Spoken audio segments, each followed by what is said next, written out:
ভাই এখন আমার ঘাড়ের উপর প্রচন্ড ওজন ফিল হচ্ছে, রান্নাটাও ঠিকঠাক মতো করতে পারছি না, ঘরের কোনো কাজই করতে পারছি না।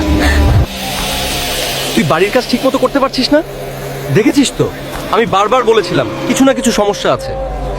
ডাক্তারবাবুও কালকে বলছিল তোর একদিনে 10 কেজি ওজন বেড়ে গেছে। কিছু না কিছু তো সমস্যা আছে রে।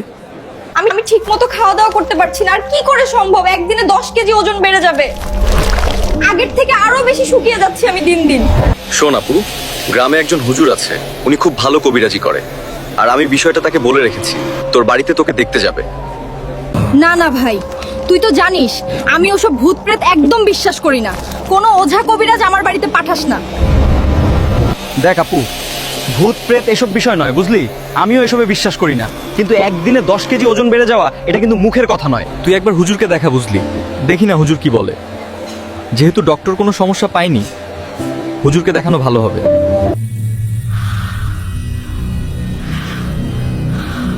হ্যালো রূপন ভাই, আমি তোমার দেওয়া ঠিকানায় চলে এসেছি, আর আমি বাইরে দাঁড়িয়ে আছি। আমি বাইরে দাঁড়িয়ে বুঝতে পারছি যে কোনো শয়তান, জিন বা পরী এ বাড়িতে ভর করে আছে। দেখুন, এসব বিষয়ে আমার কোনো নলেজ নেই, আপনি একটু আপুকে ভালো করে চেক করুন, দেখুন ও কেমন আছে, আর ভূতটাকে কিভাবে তাড়ানো যায় সে ব্যবস্থা করুন। কিন্তু ভাই, আমি তো অনেকক্ষণ থেকে দরজাতে নক করছি, কলিং বেল বাজালাম, কিন্তু কেউ তো বাইরে এলো না, দরজাও খুললো না। কেউ কি বাড়িতে আছে আদৌ? আপুর সাথে তো আমার এখনই কথা হলো, ও দরজা খুলছে না কেন? ও তো বাড়িতেই আছে।